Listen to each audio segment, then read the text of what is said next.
Preface. You're nothing but a piece of shit, and you won't amount to anything in life. This was replaying in my head as I was yelling and screaming at our 2-year-old son because he was yelling and screaming at me. Not one of my finest moments in life, but it's certainly one that has refined me into the man I am today. After a few verbal volleys with our son, my wife whipped around and exclaimed, "You need to stop! You need to stop and listen with more than just your ears to what his needs are!"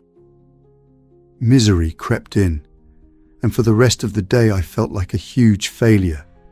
To be honest, I felt like shit and knew I had inflicted similar verbal abuse on our son as my foster dad had done to me countless times.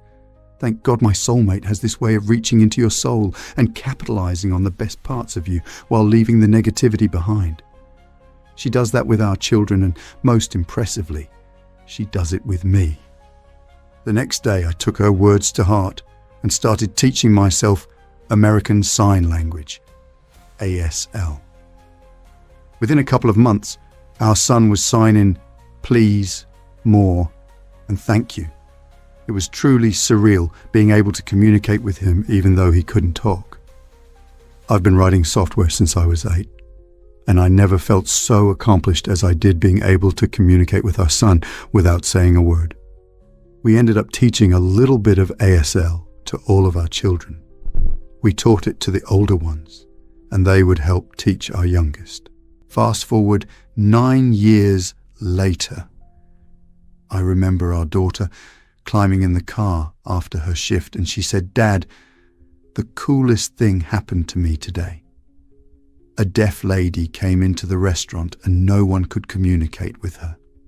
I had the lady write her order down, and when I brought it back to her, I signed thank you." She went on to tell me how the lady got the biggest smile on her face, and she signed, "You're welcome. As human beings, we want to be seen, heard, loved, and valued." Our daughter felt all of that because she could feel, deep down, that she was responsible for making that lady's experience a pleasant one.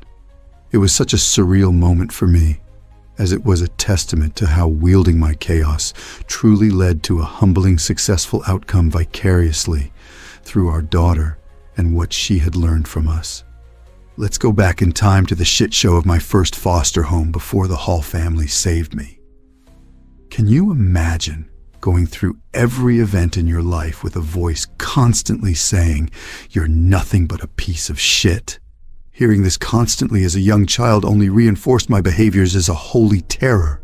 After all, I spent age 2, 5 not being seen, loved, heard, or valued.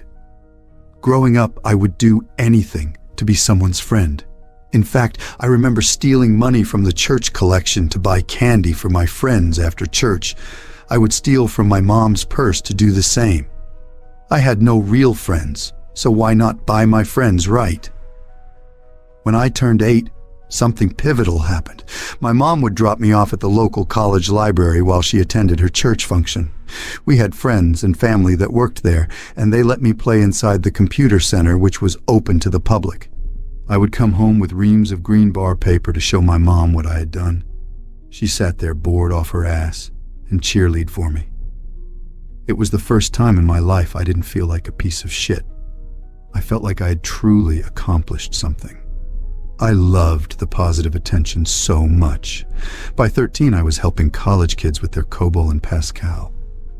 Mom started me on a path that would end up being my career, and 45 years later would spark the creation of analytical software, which would become the only software in the world to measure how much time we were spending on social media in the comments. This was a true testament to the time my mom and dad sacrificed to become a great father to our 6 adopted children.